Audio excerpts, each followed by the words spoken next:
Alhamdulillah, salatu wassalamu ala rasulillah ala alihi wa ala alihi. Tuko katika kitabu Ahkam Ashri Dhul-Hijjah wa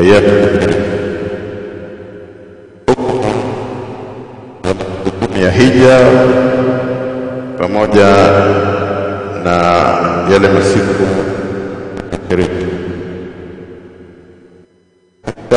darasa yetu kidogo. Bismillahir Rahmanir Rahim.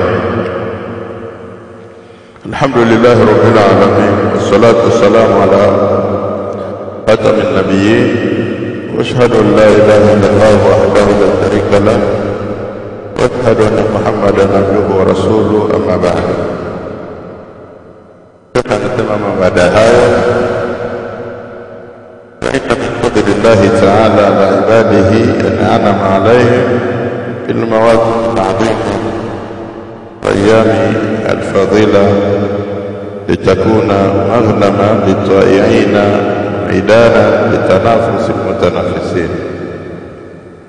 Hakika katika fadhila za Allah tukufu kwa waja wake ni kuwaneemesha katika yale masiku ambayo ni matukufu na katika ule msimu wakati ambao ni mtukufu sana, ili iwe ni wenye kupata faida kwa wale ambao ni watiifu, na iwe vile vile ni uwanja wa kushindana wenye kushindana. Wa min hadhihi almawasim, katika msimu huu wa kupata faida, ashru Dhul-Hijjah ni siku 10 zile za hija katika mwezi wa Dhul-Hijjah, masiku 10 ambao ni ya mwanzo wa mwezi katika mwezi wa Dhul-Hijjah, wa ayyam tashriqi, pamoja na yale masiku ya tashriqi, masiku ambayo ya tashriqi. Na imeitwa tashriqi kwa sababu ni masiku ambayo nyama huwa wanazianika katika jua ili kwa ajili ya kula, kwamba ni hakiba, hawana mafriza wao. Kwa nyama walikuwa wakishamaliza kula wanaanika, wanaziandika, zinapigwa na jua, alafu hayozi, wanakula siku nyingine zinazofuata. Na ayamu tashiriki tuzitaja kwamba ni siku gani na siku gani. Ayamu tashiriki baadaha, yani baada ya 10 kuna masiku yanaitwa tashiriki, haithu anna hadhihi al-ayyam kanat mahalla lummahat al-ibada, kwa sababu masiku haya yamekuwa ndio mama wa ibada. Ibada zote zinafanywa nyingi katika masiku haya, swalati kuanzia kusali, qiyam ina salati wa siyam katika sala, na funga wa sadaka wal hajj na hija wal adhiya na kuchinja, takbir na kumkabiri Allah, kusema Allahu akbar kwa wingi, wa ghairiha na mengine katika ibada.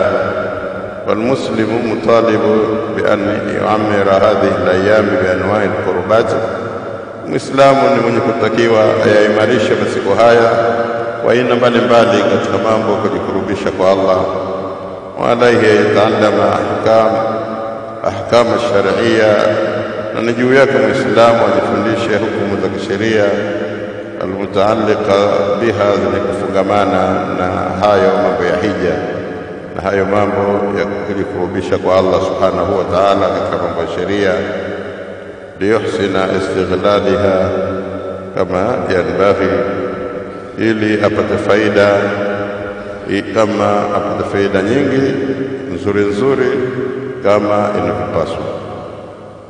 Wahamu masail al-bahthi ma yali, na katika yale muhimu katika masala ya hii bahthi yetu ni kama ifuatavyo.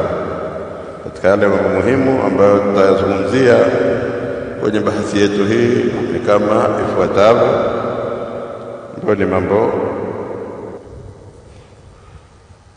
kama 6 hivi. Fadhlu ashri Dhul-Hijjah fadhila za siku 10 katika Dhulhijja, siku 10 ya mwanzo. Majtanibuhu fil asri man arada adhiya, mambo ambayo yanapaswa mtu kujiepusha katika yale masiku 10 kwa yule anayetaka kuchinja. Al-a'mal wa ta'atu fil asri wa minha al-hajj wal adhiya, matendo na mambo ya utiifu ya taa katika yale masiku 10, na miongoni mwa hayo ni hija pamoja na kuchinja. Fadhlu yawmi Arafa, takbiri fihi, fadhila ya siku ya Arafa pamoja na kuleta takbir katika siku hiyo. Fadhlu yawmi Nahri wa ahkamihi, fadhila ya siku ile ya kuchinja pamoja na hukumu zake kwa ujumla. Fadhlu ayami tashriqi wa adabihi, fadhila ya masiku tashriqi, siku ile ambayo inaitwa ayamu tashriqi, ambao mwezi 11, 12 na 13, pamoja na adabu zake. Katika jambo la mwanzo tulilolitaja hapa ni fadhlu ashri Dhulhijja, masiku 10, fadhila ya masiku 10 ya Dhulhijja ambayo ni 10 yale ya mwanzo ambayo Allah ameambia wala yale na ashri, na naapa kwa masiku 10 ya Dhulhijja ndio hayo, wala yale na ashri ndio hayo masiku 10 ya Dhulhijja. Na Allah azza wa jalla fadhala ba'da shuhuri, Allah ameifadhilisha baadhi ya miezi kwamba ni mitukufu kuliko miezi mingine. Wal ayyam, na amefadhilisha siku kwamba siku hizi ni bora kuliko siku nyingine. Tumeona inna iddata shuhuri inda Allah 12 shahra, tumeona idadi ya miezi mbele ya Allah na hukumu yake ni miezi 12 min kitabillah, yani fi ilmi Allah, katika kitabu cha Allah, yani katika ilmu ya Allah miezi 12 katika mwaka. Yani yawma khalaqa as-samawati wal arda minha arba'atun hurum, tokea siku Allah alipoumba mbingu na ardhi, na katika hiyo miezi 12 kuna minne ambayo ni mitukufu. Kwa hivyo tunaona kwamba kuna baadhi ya miezi ni mitukufu kuliko miezi mingine. Wala ayamu, na vile vile kuna masiku, siku ya Ijumaa ni tukufu zaidi kuliko siku nyingine.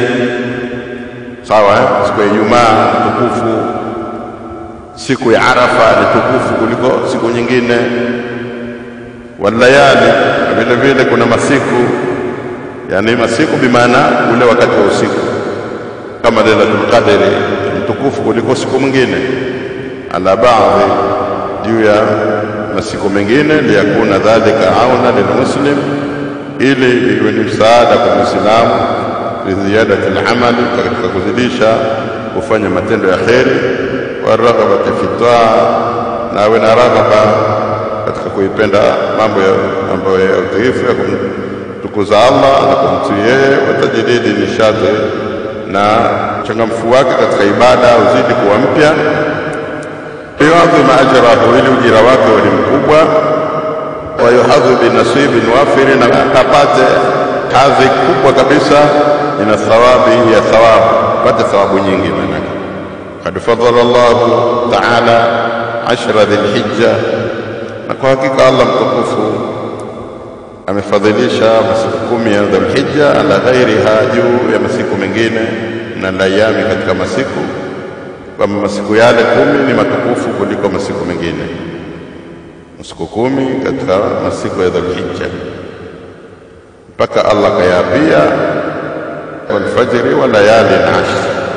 Fa ibn Abbas radhiyallahu anhu an nabii sallallahu alayhi wasallam, amepokea hadithi kutoka Abdullah ibn Abbas, Allah mridhie, amepokea kutoka Mtume sallallahu alayhi wasallam kwamba Mtume kasema, ma min ayami al-amalu salihu fihinna ahabbu ila Allah minhu, yani fi hadhihi al-ayam al-'ashr, hakuna katika masiku amali njema ambayo inapendeza zaidi katika masiku hayo, amali inapendeza zaidi mbele ya Allah kuliko masiku hayo, kuliko amali itakayofanywa katika siku hizo.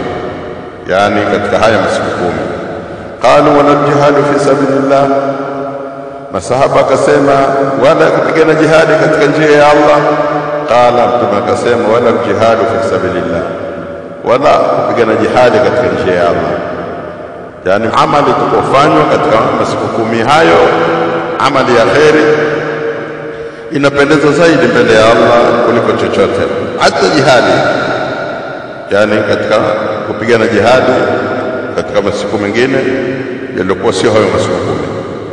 Mtume anasema illa rajulun, isipokuwa labda mtu kharaja bi nafsihi wa mali, katoka yeye mwenyewe na katoka na mali yake, wala yarji min dhalika bi shay, wala asirejee chochote, hakurejea yeye wala asirudi mali yake, afuko huko na mali yake ipotee huko, labda huyo atakuwa bora. Lakini kwa kwenda jihadi alafu akarudi, itakuwa si bora kuliko kufanya amali katika masiku 10. Hadithi hii rawahu al-Bukhari wa Ahmad wa Abu Dawud. Nimepokea Imam Bukhari. Bukhari anatangulizwa, Bukhari anatangulizwa, kwa hivyo huwezi kusema Ahmad wa Bukhari. Kwa hivyo kharajahu al-Bukhari wa Ahmad wa Abu Dawud wa ghayruhu, na amepokea wengine sio hao. Katika wengine kuna min amali, hakuna amali yoyote azka inda Allah azza wa jalla, ambayo ni tukufu zaidi mbele ya Allah, wala a'zama, wala bora zaidi, takatifu zaidi na wala bora zaidi ajran, kwa malipo, min khairin, kuliko khairi yoyote, yaamaluhu fi ashri al-adha, mtu atakayefanya khairi hiyo katika haya masiku 10 ya adha, haya masiku 10 ya mwanzo ya adha, yani mwezi Dhulhijja. Adha ndio katika mwezi Dhulhijja. Amali yote tukofanya katika masiku hayo ya Dhulhijja basi inapendeza zaidi na ni tukufu zaidi na ina malipo zaidi mbele ya Allah subhanahu wa ta'ala. Wa hadha dalilu ala fadli ayyam 10 Dhulhijja. Hii ni dalili juu ya utukufu wa fadhila ya masiku 10 ya Dhulhijja ala ghairiha, kuliko masiku mengine min ayami sana, katika masiku ya mwaka mzima. Masiku haya ni matukufu, yana Rasulullah sallallahu alaihi wasallam, kwa sababu Mtume sallallahu alaihi wasallam shahida bi annaha afdalul ayyam, ameshuhudia mwenyewe Mtume kwamba masiku haya ndio bora kuliko masiku yote lilamali, kwa kufanya amal as-salih, amali njema. Wa hatha fiha ala al-amali salih, na katilia mkazo Mtume sallallahu alaihi wasallam katika masiku hayo kufanya matendo mema. Wa amara fiha bi kathrati tasbih, na Mtume kaamrisha katika masiku hayo watu wakithirishe sana kumsabihi Allah, subhanallah, subhanallah, wamsabihi sana Allah, wa tahmidi, na kumhimidi sana Allah, kusema alhamdulillah, alhamdulillah, wa takbiri, na kumkabiri Allah, kusema Allahu akbar, Allahu akbar, fi qawlihi, kauli yake aliposema Mtume sallallahu alaihi wasallam, ma min ayyamin a'zama inda Allah wala habba ila Allah al-amala fihinna min hadhihi al-ayyam al-10. Hakuna masiku ambayo ni matukufu zaidi mbele ya Allah wala yanayopendeza zaidi katika kufanya matendo katika masiku hayo kuliko matendo yatakayofanywa katika al-ayyam al-10, matendo yatakayofanywa katika siku 10 Dhulhijja.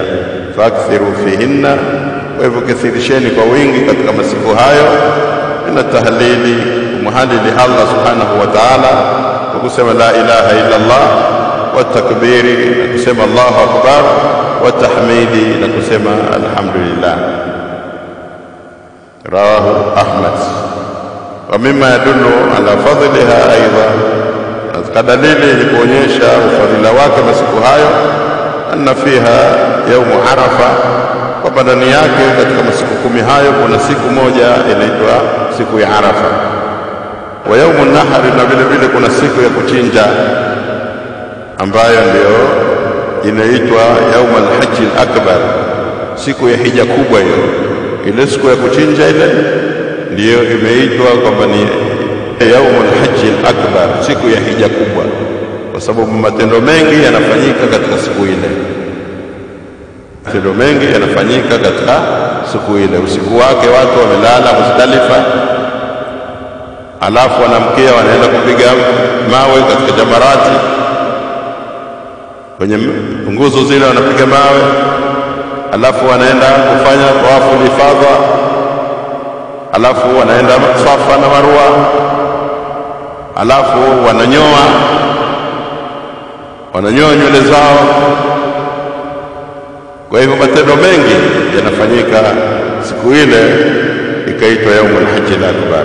Kwa hivyo fiha yaumu Arafa wa yaumun nahri, kuna siku vile vile ya Arafa na kuna siku katika masiku hayo, siku ya kuchinja ambayo ni siku kuu ile, siku ya 10. Wa fiha al-adhiya wal hajj, ndani yake kuna kuchinja wanyama na kuna ibada za hija ambazo zinafanyika. Qala Ibn Hajar rahimahullah, asema Ibn Hajar Allah mrehemu, walladhi yadhharu, na kile kinachodhihiri, anna sababa fi imtiyazi 10 dhil-hijja, sababu ya kuwa masiku haya 10 ndiyo bora kabisa kuliko masiku mengine, limakani istimai mahati al-ibada fihi, ni kwa sababu ni sehemu ambayo zimejikusanya ibada nyingi, zile ibada nyingi kubwa zimejikusanya katika masiku haya. Wa hiya swala, inapatikana sala katika masiku yale 10. Siyam, nafunga, inapatikana katika masiku yale 10. Watu wanafunga. Wa sadaka, watu wanatoa sadaka katika siku ile 10 zile. Wal haji, watu wanahiji katika masiku yale 10. Wala yataata dhalika fi ghairihi, haipatikani mengine haipatikani isipokuwa katika masiku haya. Hayo mambo hayapatikani isipokuwa katika masiku haya. Kwa siku hiji siku nyingine, lakini masiku haya yamejikusanya, mambo mengi yanapatikana ambayo hayapatikani katika masiku mengine. Namba 2, ma yajtanibuhu fi al-ashr man arada al-adhiya, mambo ambayo anatakiwa jiepushe katika siku 10 haya kwa yule anayetaka kuchinja. Yule anayetaka kuchinja, kuna mambo haya anatakiwa jiepushe nayo. Dallat sunnatu, imefahamisha sunna ala anna man arada al-adhiya, kwamba anayetaka kuchinja, yajibu alaihi, yani anayetaka kuchinja kwa ajili ya adhiya, ibada hiyo, kwamba anataka kuchinja kwa ajili ya udhiya. Kwa hivyo anayetaka kuchinja, man arada al-udhiya, yajibu alaihi an yumsika an akhadhi min sha'rihi wa dhufrihi wa basharatihi, ni wajibu juu yake ajizuie, asichukue chochote katika nywele zake wala kucha zake wala ngozi yake. Asitoe hata unyoya mmoja kwenye ngozi, wala kucha sikate, wala asinyoe, wala asitoe chochote katika nywele zake za siri na dhahiri. Hatakiwi yeye atoe nywele mpaka amalize kuchinja. Ukiingia tu mwezi wa 3 anatakiwa ajizuie mpaka amalize kuchinja. Mundu dukhuli al-ashr, tokea kuingia hayo masiku 10 ya Dhulhijja, ila an yadhbaha, mpaka amalize kuchinja. Adhiyatahu, amalize kuchinja kile anachotaka kuchinja, kichinjo chake. Qala Rasulullah sallallahu alaihi wasallam, nasema Mtume sallallahu alaihi wasallam, idha raaitum hilala dhilhijja, takapoona mwezi wa Dhulhijja, kaandama mwezi, warada ahadukum an yudhiya, na mmoja wenu akataka kuchinja, falyumsik an sha'rihi, azuie nywele zake asinyoe, wa dhufarihi, na kucha zake asikate, hata yudhi, mpaka achinje. Sikate, asinyoe mpaka achinje. Hii haiwahusu wale waliomaka tu, mpaka sisi tulio huku ambao hatukwenda pale Maka, lakini umekusudia na sunna, mimi nataka mara hii nichinje, madamu mwezi wa 3 umeshaingia, uruhusiwi wewe kukata kucha kunyoa nywele, kutoa chochote katika mwili wako mpaka umalize kuchinja. Watu wengi hawafahamu hilo. Kwa hivyo wafahamu, wale waliomaka hawatoi kitu, na wewe vile vile ulioko mbali lakini umekusudia kuchinja, usitoe chochote katika mwili wako, nywele wala kucha wala unyoya wowote mpaka umalize kuchinja. Wa fi riwayati, na katika masimulizi mengine, fala yamassa min sha'rihi, asiguse katika nywele zake, wa basharatihi, na ngozi yake, shay'a, chochote. Maana kugusa ndio hiyo, asintoe, sio kugusa hivi kwamba ni makosa. Maana yake asiguse chochote katika kutoa, asitoe. Rawi Imam Muslim. Wa hadha amru lilwujubi, na hii ni amri ya ulazima, amri ya wajibu. Madamu umekusudia kuchinja, usikate kucha, usikate nywele za dhahiri wala za siri, wala usitoe chochote katika ngozi yako. Wa nahyu, na ile ni katazo litahrimi, kwamba ni katazo la uharamu, takiwi kutoa chochote. Hiyo kusema ana kata kucha alafu utachinja, haitakiwi.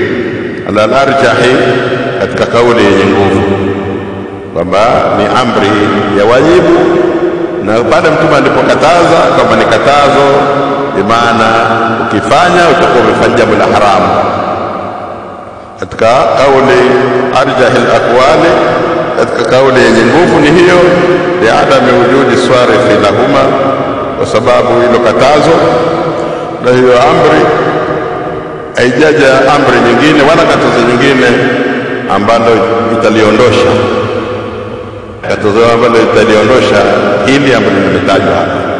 Kwa hivyo hakuna katazo lolote lilokuja kuliondosha hili, wala amri yote iliyokuja kuondosha hili. Kwa hivyo hii ni amri lilujubi. Sababu ingelikuwa kuna hadithi nyingine tungesema labda ni mustahabu, lakini moja kwa moja imekuja hiyo tu. Kwa hivyo kuonyesha wana amri lilujubi.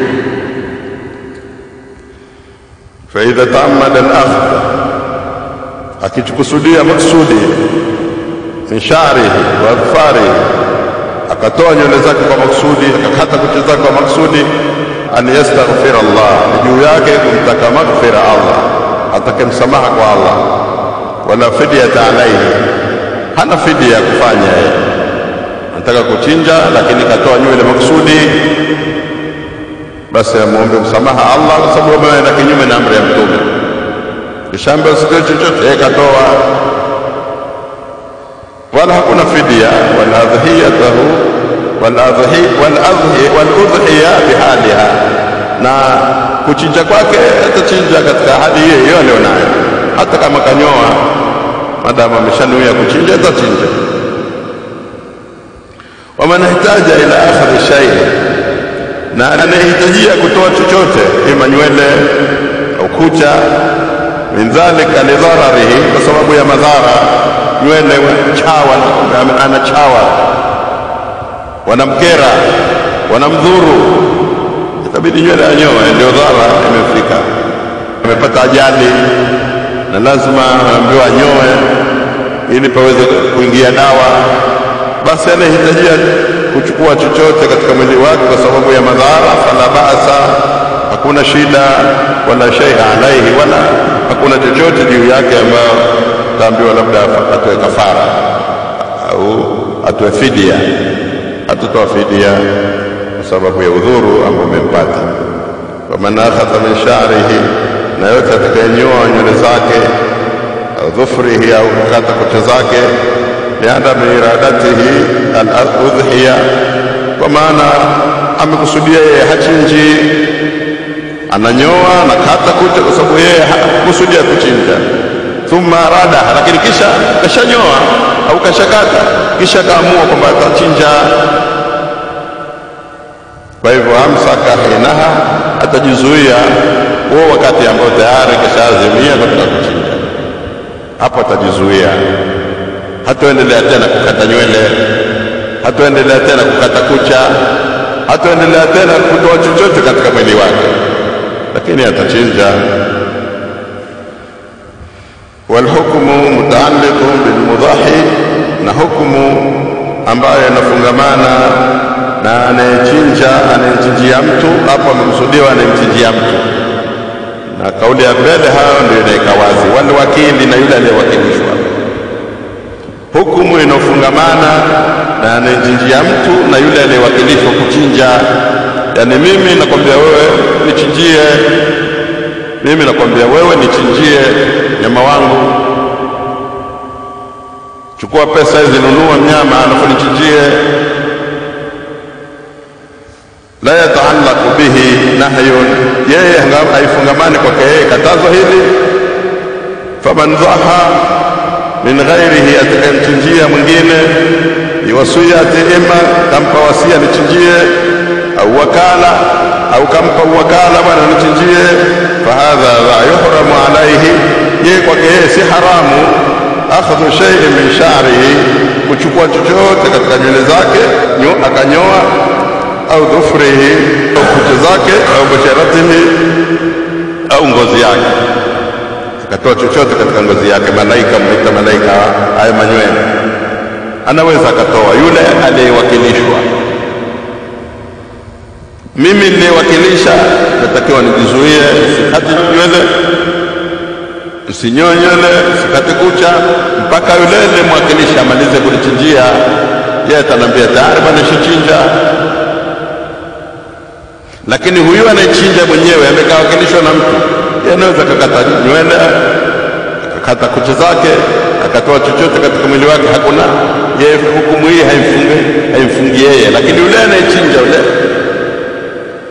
yule anayechinja, yule anayemwakilisha mtu chinjie, yeye anatakiwa jizuie. Wa dhahiru nahyi, na dhahiri ya katazo hili, annahu yahusu sahiban adhiya, inamuhusu yule anayechinja.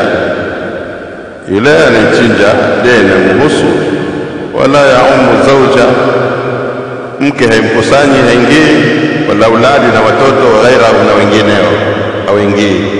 Yule atakayechinja kama ni baba mtu ni yeye tu, mkewe haingii. Anaweza akakata nywele, kucha, kanyoa nywele, na watoto wake hivyo hivyo, lakini yule anayechinja hasa ndiye inamhusu amri hii. Inshallah kwa leo wacha tufike hapa,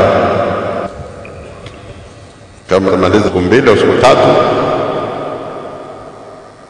lakini kwa leo bora tufike hapa. Kuna swala? Subhanakallahumma wa bihamdika, ashhadu an la ilaha illa anta